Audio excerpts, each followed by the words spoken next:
All right. Welcome everyone to EarthCorps' virtual campfire chat. My name is Malia Grant and I'm a restoration project manager here at EarthCorps. I use she, her pronouns, and I jumped in on this project towards the end last year as a coordinator to help work on some of the lower portions. And before we get into this program, there's a couple of things to note. We're using Zoom webinar tonight, so you will be unable to use your video and microphone functions, but we encourage you to use the Q&A function to add questions and leave comments. We have set some time at the end of this program to answer any questions that might come into the Q&A. I'm calling in from Everett, Washington, and the ancestral homelands of the Snohomish, Tulalip, Snoqualmie, Suquamish, and Stillaguamish, who have stewarded this land since time immemorial and still do to this day. So I encourage you to check out whose land you're calling in from today. Thank you all for joining us on this sunny evening to learn more about EarthCorps' restoration projects, including the Mill Creek Canyon Trail Building Project. EarthCorps restoration projects span reforestation in urban and rural settings, backcountry trails and facilities repair, urban green space stewardship, and restoration along the streams, rivers, and wetlands of the Puget Sound. Over the last 30 years, EarthCorps and our Corps members have planted 1.75 million trees, restored nearly 11,000 acres of land, and built or maintained 110 miles of trails. The Mill Creek Canyon Trail Building Project began in 2021 when Whitney Bowman, our field operations manager, and Bill Brazeau, former EarthCorps Conservation Director, started consulting with the City of Kent on sustainable trail design and construction for Mill Creek Canyon Earthworks Park. We will now welcome our panelists for tonight, all of whom are part of our field team and Corps program.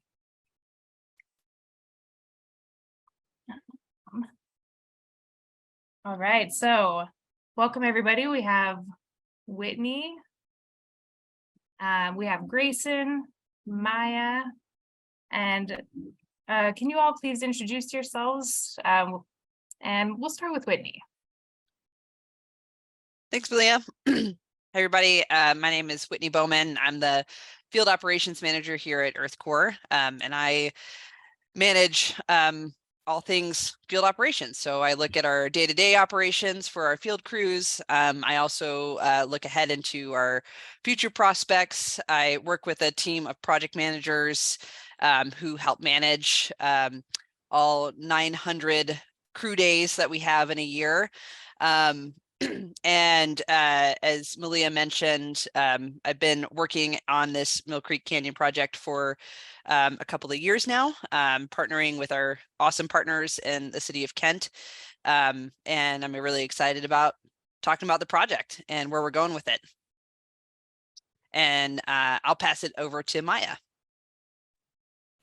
Hi, I'm Maya. I'm the volunteer specialist this year. There's also another one. And I use she, they pronouns. Hey, I'm Grayson. I'm a crew member at EarthCorps and I use they, them pronouns. Awesome, thanks everyone. I would now like to get more into how restoration projects at EarthCorps works. Whitney, can you tell us about how our field restoration projects begin? Yeah, so there's many different avenues to our restoration and trail work projects at EarthCorps. We have many different partners that we work with, and through those partners, there's a variety of different methods that we partner together. So a quick overview is we could have anywhere between 15 and 20 partners in a season, but we're working with many more people behind the scenes all the time. And we get folks that sometimes come to us with a project in mind. They know exactly what they want, how they want it done, and we collaborate on how EarthCorps can deliver those projects. We assess how they fit with our with our program and making sure that that there is educational components, there's learning and growth availability on the project. That goes for all projects. Another way for projects to come to EarthCorps is that we can often be asked to be a consultant to start. Perhaps there's a problem in a park or an area that needs restoration, and EarthCorps has a lot of expertise in ecological restoration, as well as trail work and trail design. And so sometimes we're asked to provide guidance on next steps or how to get started on a project. And that includes Mill Creek Canyon Earthworks Park. We were approached a few years ago by the city of Kent, just inquiring about sustainable trail design. And as you mentioned, Malia, Bill Brosseau and I started collaborating on different opportunities that the park has to offer.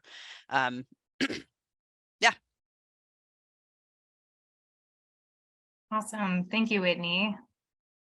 Yeah, EarthCorps we're committed to advancing our work into areas that are underserved and receiving environmental services, and that are also more impacted by adverse environmental impacts. So this year, we've dedicated 50 crew days to community-led projects. Maya, as part of our community and volunteer team, can you give us an example of an ongoing community-led project this year? Yeah, one community-led project that the volunteer team has been working on, and also crews have been working on, is at Wakalima, USA in Kent. It's a farm nonprofit that was founded by East African immigrants, and it gives EarthCorps crews, volunteers, and community an opportunity to work together to explore food security, cultural identity, green initiatives, and mental health. It's important work because it addresses the needs of the East African community that's in that area, and helps them grow their own food that's culturally relevant to them. And it's really important for communities, especially immigrant communities, to have access to food that reminds them of where they came from. Yeah, thank you, Maya. Yeah, as we mentioned, EarthCorps, we dedicated 50 crew days this year, and really exciting work that the community engagement team is doing. Grayson, as a crew member, can you tell me a little bit about what we mean by crew days? Yeah, so crew days are usually split up into about 8-hour shifts, and at least 6 of those hours are spent out in the field.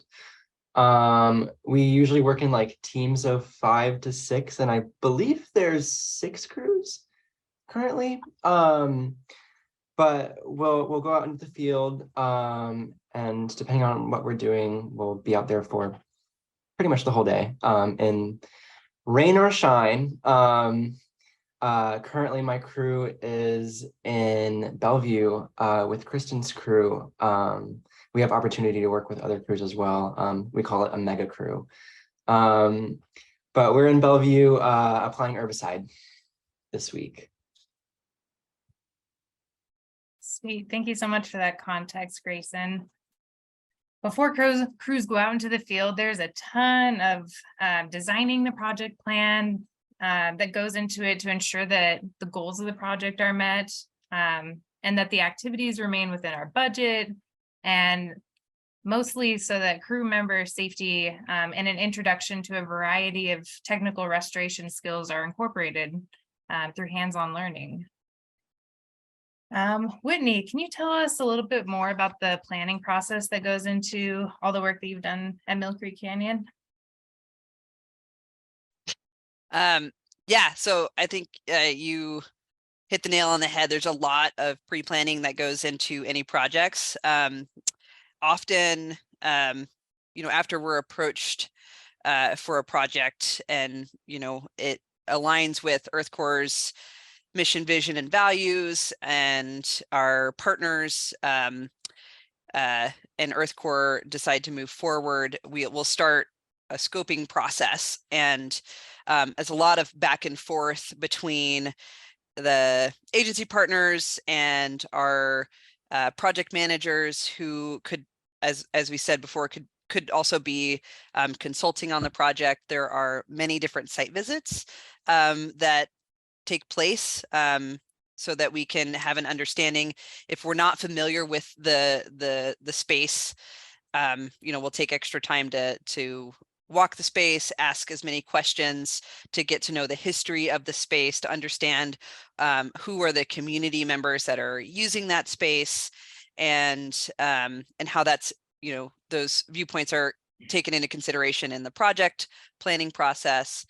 And then once that is kind of that pre-planning phase is complete, we really get down to business and start planning out what this looks like for an EarthCorps crew to conduct. And as you said, we want a variety of technical skills to build throughout the year, and we want a variety of skill sets too, which is it's no easy task to build that into our core program, but we luckily with our partners like the city of Kent, who believe in EarthCorps' mission and really want to support us, we're able to craft these projects together to really provide those hard skills and soft skill learning experiences. So once again, like we have that picture, often I'll look at what EarthCorps crews have done in the past. So I'll look at reference projects in the area. I might look at even other like projects like outside of EarthCorps as well, just to gain a well-rounded understanding if it's a new task. And I'll consult with my team, like Malia. We talk all the time on different types of tasks and how we can accomplish those tasks. And it's important to also understand what our boundaries are as well as a learning program. We're we conduct really high quality work, but at the same time, we understand that there are certain elements that maybe are a hard boundary. So for example, steep slope work is something that we can do up to a certain point with training on how to use ropes and how to safely conduct your work while on ropes. But we always have a limit.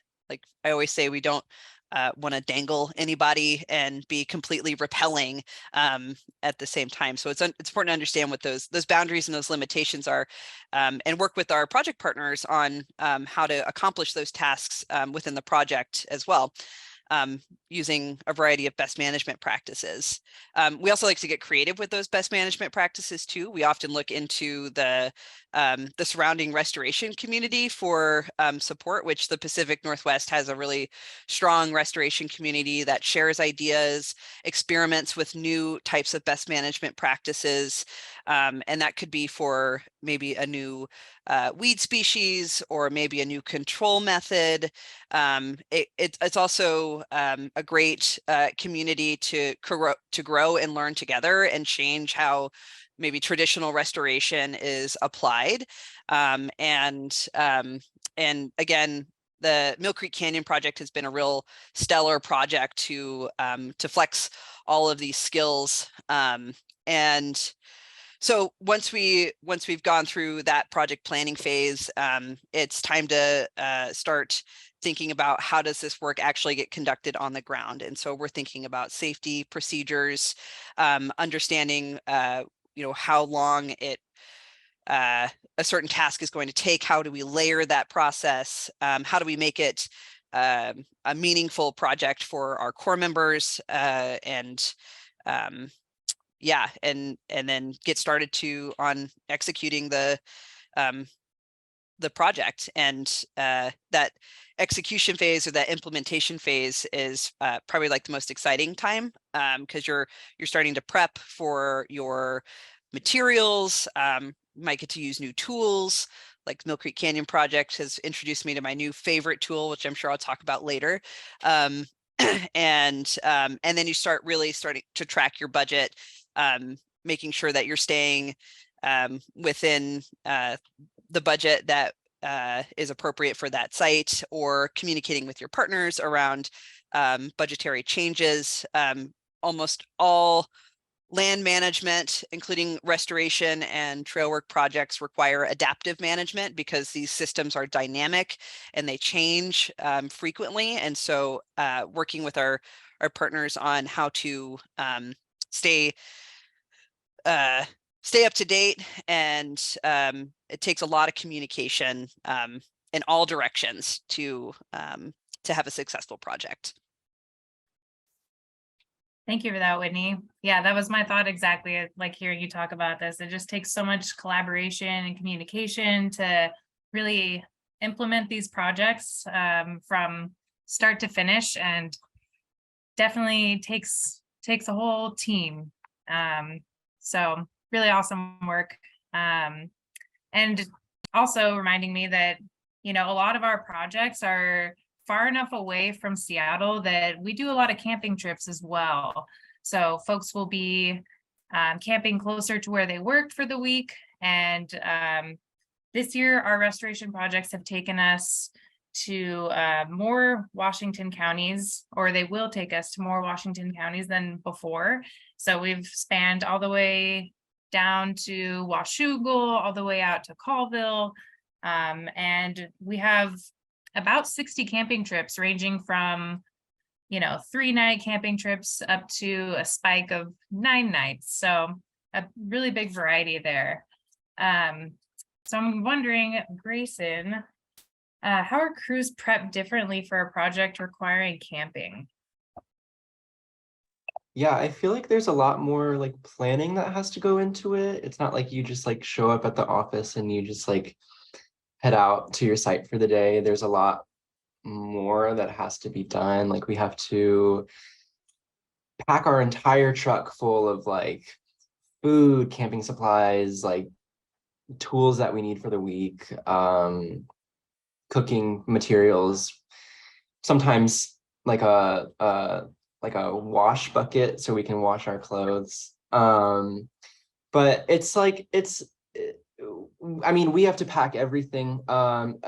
Most of everything is provided, but we have to like put it together and organize it in a way that makes sense. And then take all of that out to wherever we are going. But yeah, there's like, I feel like there's a lot of like logistical things that had to be done before we leave for a camping trip. Absolutely. Thank you so much for that. Yeah, and all of us here tonight are either current Corps members or we're former Corps members.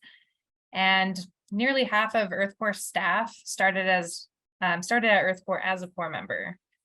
So I was a Corps member in 2019 and then came back as a logistics specialist the following year. So really cool to be back in this capacity. So this question, since you all have been Corps members, is for anyone who'd like to answer. What kind of projects are your favorite to work on, whether they are the most exciting, educational, or meaningful? I really liked the projects. Well, most of them were like camping projects that we got to go to really like cool places. Last year, my first camping project was at Lake Quinault, and we got to do like we removed a lot of laurel and ivy for all these people that were like living along the lake on US Forest Service land, and it was just really cool to like meet all these like people that were like living, we were literally working like in their backyards basically, and like it was just really beautiful like being next to the lake, and we got to stay in like a little cabin, and it was really cool. So I think just camping projects in general I really enjoyed because it really like bonds the crew like quickly, because you're like working all day with the crew, but then you're also like cooking and eating meals with them and like sleeping in like the same cabins or like same campground. So yeah, it's really cool. Sweet, thank you, Maya. I've really enjoyed like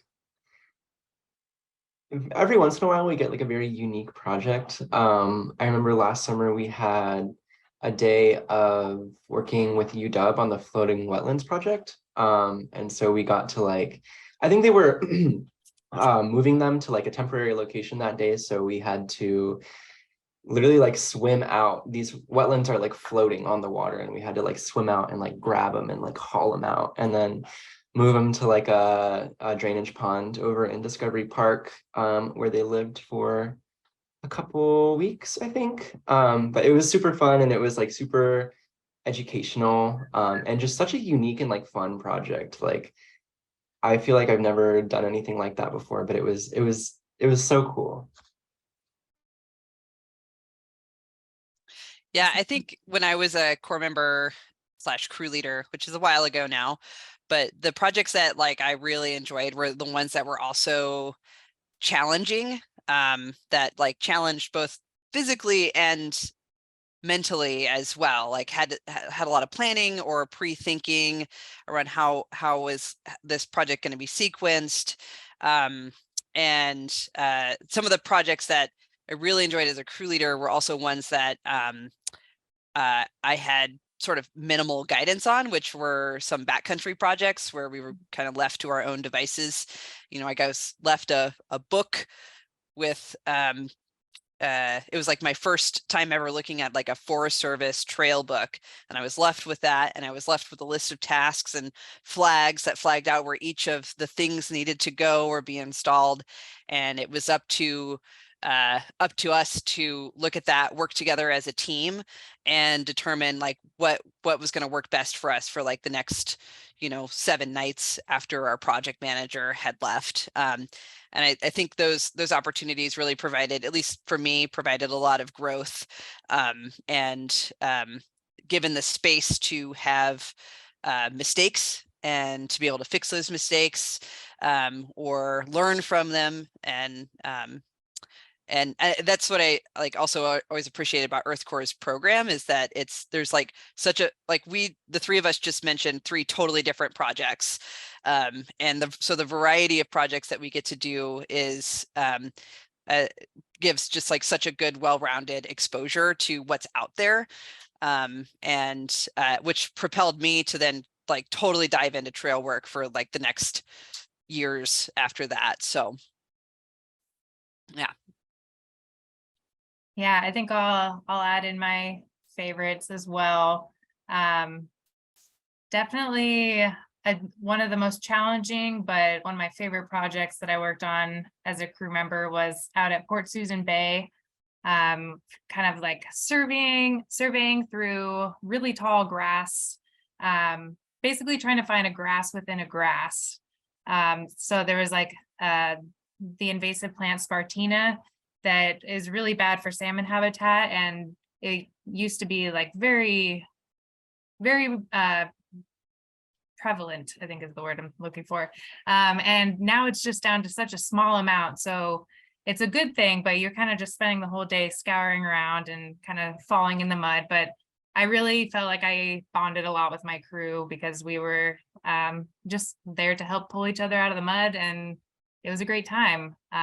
And I also feel like with trail work, for me, I don't have a lot of experience. So I feel like it's that same kind of like challenge where it provides me an opportunity to push my comfort zone. So I really enjoyed getting to be part of this project, and looking forward to this year as well. All right, so now we'll kind of shift a little bit more into the details of the Mill Creek Canyon project. Whitney, can you tell us a little bit more about how the project began? I know you kind of touched on that a little bit, but.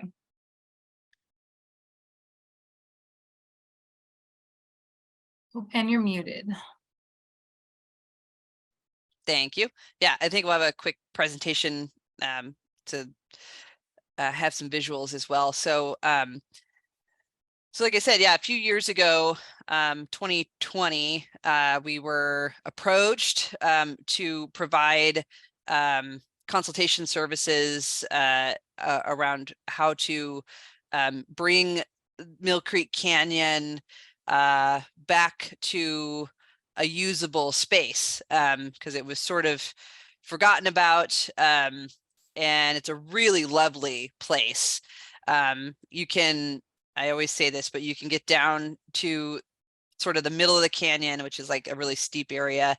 And you wouldn't know that you're actually in like the middle of a really dense urban area. There's really large trees. I don't know if they're not old growth, but they're definitely really like second growth, really old, large diameter. We have seen so much wildlife in there. One of my favorite memories is actually seeing an otter in the creek and using the creek. It was a very cool experience. So as we were approached, we set up a site visit to just go look at the space, understand what condition it was in. And if you want to go to the next slide, I can show the overview, an overview map that shows like the whole canyon. So this blue line in the middle is Mill Creek. And the green space around that is Mill Creek Canyon Earthworks Park. At the trailhead, which is kind of on the north end that you're looking at, there's Earthworks Park, which has some cool features that are earthwork art installations that interact with the hydrology there. And then you walk from there and you can walk up the canyon, which is actually south, but it's uphill. It at the time, it only had really one main trail that went through the canyon, but there's a lot of braided social trails, and it was really overgrown, really dense, and because it was still being used, but it wasn't being maintained. What happens is we actually end up starting to see like resource damage where people just, you know, they're going where the places that they want to go. That's sort of the first element of trail design, is understanding like psychology of hikers, which is that they want to go see interesting stuff. That's why we're there. We're there to experience those natural areas, those wildlands if you're in the backcountry, and so naturally we're going to go to the features that are most interesting to us, and that can lead to resource damage. And so I've got a couple of maps, and I kind of break up at this point what I'm categorizing as the lower canyon and the upper canyon. We've also used terms like phases, but as this project has evolved over the year, we realized like we're working in sort of all over the canyon at this point. So when I go to the next slide, it'll show the lower canyon area. What you're seeing on this map is a bunch of lines, squiggly lines that probably make no sense, but these are all trails or potential trails, or social trails that are being used. The green dots are potential structures. Some of them we've already put in, and there's a little like fuchsia dot in there where there's this washout that happened, which I'll talk about later. So this is just showcasing a lot of the work that we've done in the lower canyon area. And as we were assessing this project, we're walking and we kind of came up with a ranking scale of what places that were high priority based on either safety or resource damage. You know, our goal for this project was to invite people back into this space, and so safety was a high consideration. When you have kind of a rogue network of social trails, they might go straight to the interesting feature, but it might not be the safest route to go there. And or the other consideration is when there's resource damage. And what I mean is when you actually start to see damage to the landscape. And as I mentioned before, most of us go hiking to go be in and experience these spaces. And so as our foot traffic impacts that land, or perhaps we're going off trail and don't understand that we're trampling vegetation, we can see where that is going to lead to problems down the road, and they usually just expand. So if we want to go into the next slide, These are all the areas that we're planning on working on in the Upper Canyon as well. Some of this work we have started. Some of this work has also already been completed. We are focusing most of our work this year in the Upper Canyon, and in the past 2 years, we've worked in the Lower Canyon region, and in the reason for that actually is because of that slide, which is still shown here. I don't know if you can point to the little fuchsia dot that's on there. Yep, there it is. That's where this large, not large, but a slide occurred and really cut the Lower Canyon off from the Upper Canyon.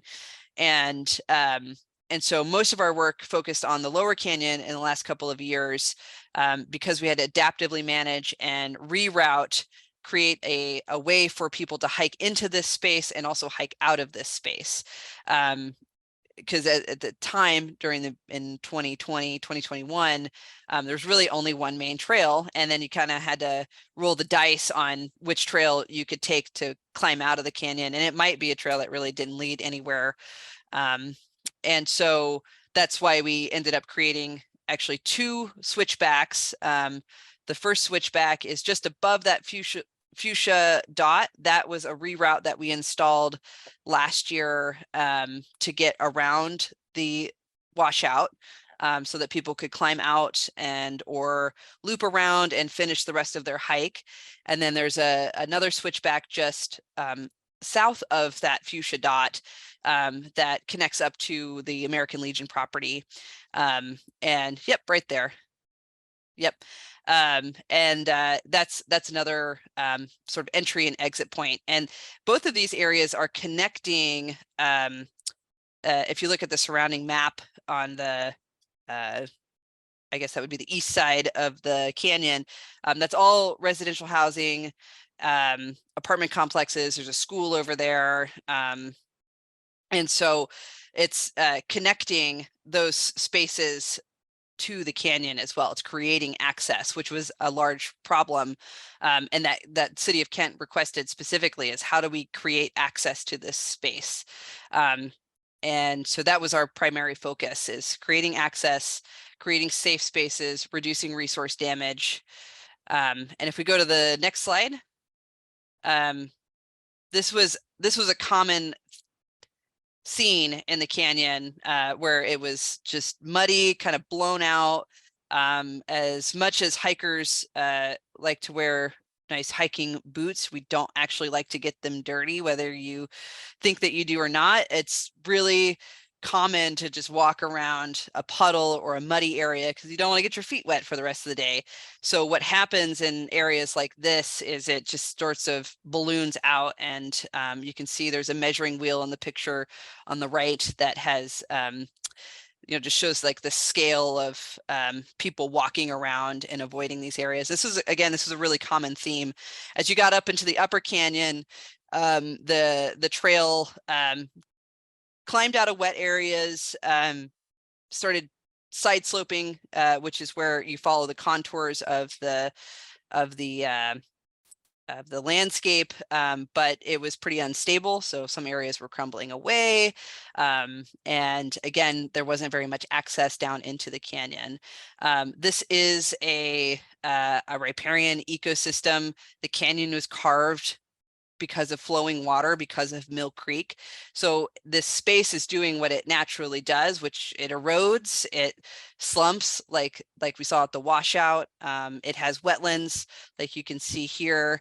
And so the canyon is going to keep doing what it's a very dynamic system. And that's what makes it a really interesting project for me to continue to work on, because I'll need to work with my team on thinking about sustainable designs that are good investments. And I also work with the City of Kent and understanding what their needs are in their investments into these structures, so that it is it's accessible and it's, as I said, safe and reduces resource damage. Okay, so we can go to the next slide. So in 2021, we really started working, and we picked some high priority areas that were super muddy, that we couldn't avoid. We needed to go through them, and or there were areas that were crumbling away and they needed reinforcement. So for areas that are wet and you can't avoid going through water, you typically have to figure out a way to go over that water or around that water if you can. So the picture on the right is actually a really, it's a really muddy area. It sort of had no bottom to it. You could dig for your whole life and probably just like keep digging out mud. And so this was actually a really neat structure that I hadn't tried before. I actually got references from our partners in the city of Bellevue on a structure like this, where you take, you kind of dig out the area a couple of inches and where your trail is going to go, and you fill it in with rock, and then you lay this landscape fabric, sort of like a burrito, wrap that landscape fabric around the rock, and you pin it together with these posts. The post that's laying on the ground, that's called an outslope log, and then there's these supporting posts on the outside of the tread or the trail. And once that's done, you cap it with more rock and then crushed gravel. And I was kind of skeptical. I'm not a fan of using landscape fabrics because I've torn out a lot of landscape fabric in trails as they get exposed and you have to pull them out. And it's really hard. You can imagine it's full of rocks, so it's really hard to pull that out. And but this was sort of the only option I had. And our partners over in Bellevue actually noted that this whole thing is kind of, even though it's filled with rock, is actually kind of denser, and it's sitting or floating on top of the wet area. And so after we got this all capped off, and the crew just like totally rocked this area, at first it seemed really like not possible, but we stuck with it and changed the design to this, and it really turned out to be an awesome new feature in this park. It's solid as rock. It feels like you're walking on a sidewalk when you walk over the top of it. It's that solid. You'd never know that it was like kind of floating on a bog. was what it felt like. You could sink up to almost to your hip in this area. So and then the picture on the left there is that's a picture of a retaining wall structure called a crib wall. And that structure is meant to hold the trail in place. You can see they're on a slope there. And again, the canyon is doing what it should be and wants to do, which is crumble away and erode. And so this structure here actually keeps the trail on the slope where we want it to be, and instead of kind of sliding down into the creek. And this is a structure that we actually are going to use a lot of. We've already used a ton of crib walls. And essentially it's like a Lincoln log structure where you fill it with rock, and it's counterbalanced so that should the earth move underneath it, it's going to take a ton of force to tip it out of its area. So this is like one of our favorite structures to use, I would say, in the canyon. It's a really forgiving structure, so you can kind of uncover the earth and start laying these logs in. Though heavy, I'm sure that Grayson and Maya can agree to this. Like, all of these structures are not easy to put in. They take a lot of muscle as well as a lot of mental work because of the carpentry that's involved. So it's difficult, but our crews do a really fantastic job, and I think they can walk away with a lot, because there's a ton of different types of tools that we use. My favorite tool that we tried out is actually a gas powered post driver, which we can actually pound in rebar with that. And not to sound old, but back in my day, it was all sledgehammers and single jacks, which is really, really hard on your body. And when you do it for 10 years, I can definitely feel the impacts of using tools like that. But this new tool, the gas powered post driver, it was a great learning experience for me. the Corps members that you see in the picture there also got to use it alongside me and learn how to use this tool. And I think if you flip to the next slide, I might actually have a picture of it. Nope. I'll show a picture later, but this is a slide of Corps members putting in stairs. These are box steps and check steps. Next slide. This is some work that we did last year, installing box steps, another crib wall type structure on that. This is actually crib steps. Last year was a really technical, complicated project putting in those switchbacks. And what was really awesome about that was actually tapping into EarthCorps' greater community. I got COVID in the middle of this project, and I called a couple of former EarthCorps staff and alum to take a look at what was happening out there, and to come out and actually look at the structures with the coordinator that I had on the site, who was taking the lead on the project because I couldn't be there. And they were able to try out their own designs and install structures like this. And again, calling in on that greater EarthCorps community, we had somebody come out and look at this and give opinions. And it was a really special thing to see. And then we go to the next slide, or is that it? Oh, okay. So now going into the washout, which kind of spurred all of that work last year. This is totally redirected our last year's work, where this slide occurred. And you can see this picture is like looking over the top, showing the scale of this. And if you flip to the next slide, you can really see the scale of this slide, where it just kind of slumped out, and it's probably a 30-foot span. And again, being a dynamic system, we just had to figure out what do we do to get around this for now. And what we're currently doing is working with the city of Kent, who has a couple geoengineers that we're consulting with to on a couple of different designs to fix this. But because it's loose, it's dynamic, understanding that we really need an engineer's perspective on this. And so I've come up with a couple of designs, working with both Malia and our other project manager, Sean, who's pictured here, on a couple of different designs. And if you flip to the next slide,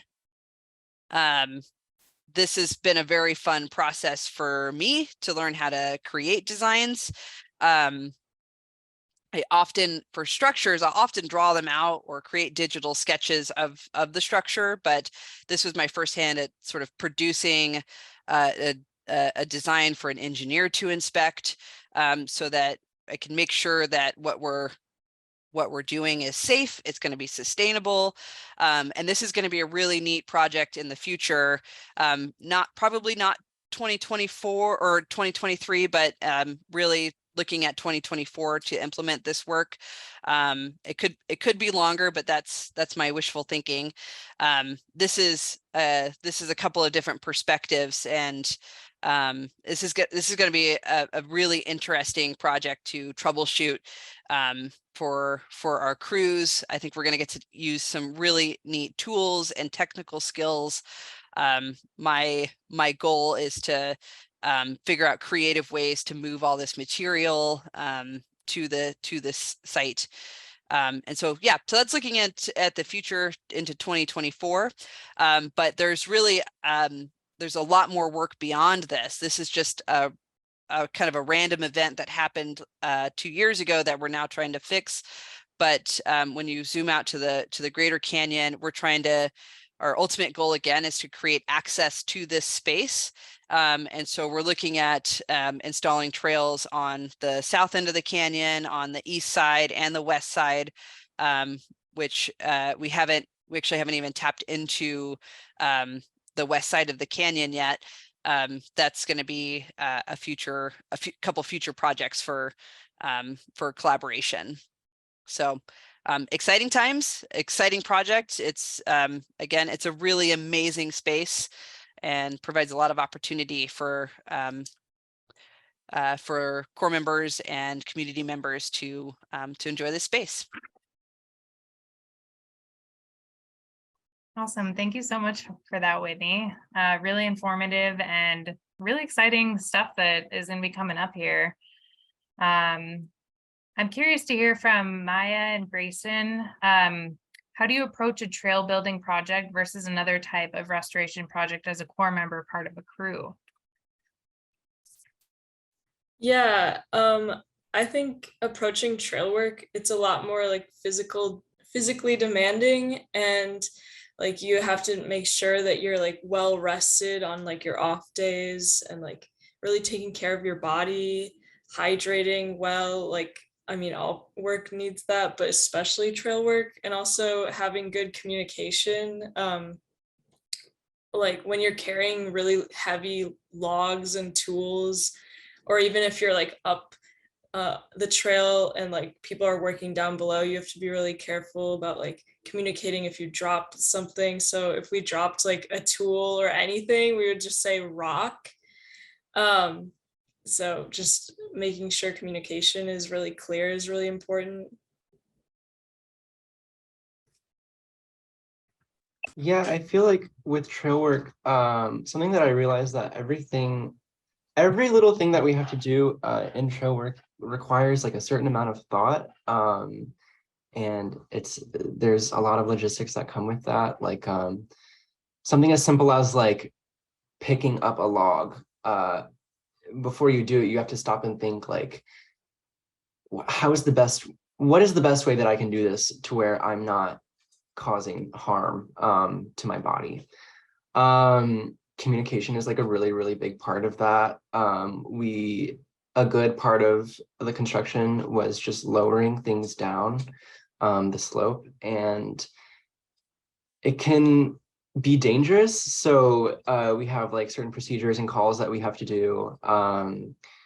But yeah, I feel like with trail work, like things, you can't just like, it's not really a project where you can just like zone out and like get the work done. It's very, you have to spend a lot of time thinking about what you're doing and the best way to do it. Yeah, absolutely. I agree. It's one where you really got to stay on and diligent so we can keep everybody safe, and just keeping that constant communication. So I'm curious, as Corps members working on this project last year, what was it like working together on such a structural project that had crib walls, outslope logs, and crib and box steps? Yeah, it was really cool just to like learn more about like the planning and like measurements. Like we learned how to like measure the slope and make sure what we were building was like would meet the expectations and the specs for the project. So that was really cool to like actually learn more like technical things rather than just like a lot of projects were doing more like, oh, we're just gonna grub this, and it's like it doesn't have to be perfect, but like with trail work you have to be a little more like paying attention to details. Absolutely. Yeah, it's definitely a lot more physically demanding than like the type of work that we usually do.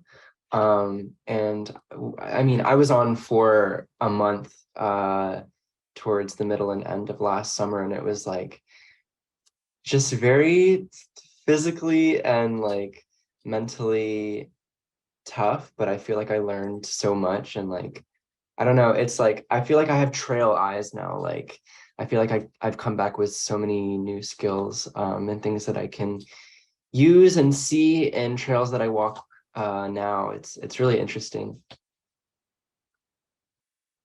It's really awesome to hear like both of your experience and what you've gained from it, and being able to like apply these skills like to your own personal life when you're walking around. And your efforts have really, really helped creating a safe and accessible trail for the community members. And yeah, thank you so much. Like, I hope all the participants in this chat do get a chance to go check it out if you're ever in Kent. It's a really awesome trail. Whitney, my last question, I guess you already touched on this a little bit, but what are the next steps for this project that we have going on this summer? Yeah, so for this year, like I said, we're going to work mostly in the Upper Canyon. We are working on a getting the main trail to standard, meaning open it up, make it accessible, and then we're also looking at installing an sort of a we're calling it the Ridge Line Trail. It's utilizing a social trail network that already exists, because our intention isn't actually to create more impact here, but to utilize areas that have already been impacted to the best of our abilities. And so we're looking at installing a trail that actually is side sloping, so it's higher up on the slope, and doesn't drop all the way down to the bottom of the canyon, as well as creating some access loops. So for example, it's just creating opportunity for people to have more experiences. So you can hike down to the bottom, sit at the creek, walk the whole canyon, or have a loop trail before dropping down into the canyon, just to give variety for people to come and enjoy the space. Awesome. Thank you so much, Whitney. I'm really excited to see this project continue unfolding, and excited to see more folks out there using the trail. So that is the end of my questions for tonight, but we do have a question that came into the Q&A chat box. All right, it says, so cool. Do crews have the opportunity to select the types of projects they work on? What is EarthCorps' process of selecting which crews work on which projects? It's a mouthful. I think, Whitney, you probably have the best idea of this. Sure, yeah. I feel like the process is ever evolving, as our economy and our society also is ever evolving. So there has been in EarthCorps history where as long as the project fits our program, we have lots of space. There's a good chance that that's how it's selected, is we have space and it's a project that fits our programmatic needs. In late recent times, we actually have had more requests than we can actually fulfill.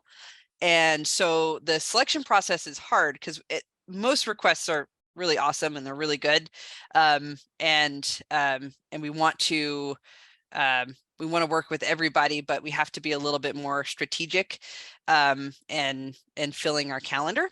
And the calendar, air quote, is this large calendar that shows all of the crew work, where they're going. So Grayson's crew has like a whole line on this calendar that they look at to see what their upcoming projects are. And we do take into consideration what our core member experiences were in the past. And so since we start over every year, it's sort of like we take feedback from what happened the year before and apply it to our learnings for the next year, and then so on and so forth. And who gets assigned a project is that's also a pretty subjective process. There are times when crew leaders who maybe have been on the like maybe they're in their second year and they're familiar with the project, or they're really excited about a project, we might assign that project again to them in the next year if they're there. Or if there is something that's of particular interest, we do our best to kind of meet that interest. But ultimately, the process is, or the assignment process is about variety, and so trying to just provide a variety of projects that build on skill sets, for each of our crews throughout the year. Awesome. Thank you so much, Whitney, for answering that. Yeah, lots of ever evolving and excuse me, adaptive management with everything involved in this work. So with that, our time tonight is coming to an end. I'm so grateful for Grayson and Maya and Whitney to be here joining us tonight. And thank you for tuning into our campfire chat. I hope this was really informative and that you're excited about the restoration work as much as I am. And it kind of gives a sneak peek of some of the behind the scenes. If you're interested in getting involved in any of our restoration work, check out our volunteer calendar on our website to sign up for an upcoming community volunteer event. We also have an exciting Trivia Tuesday night coming up at Optimism Brewery on July 11th. And the trivia topics are going to range from the environment to the 90s as a nod to our 30th anniversary this year. So it's going to be a lot of fun, and I hope to see you all there. Thanks. Have a good night.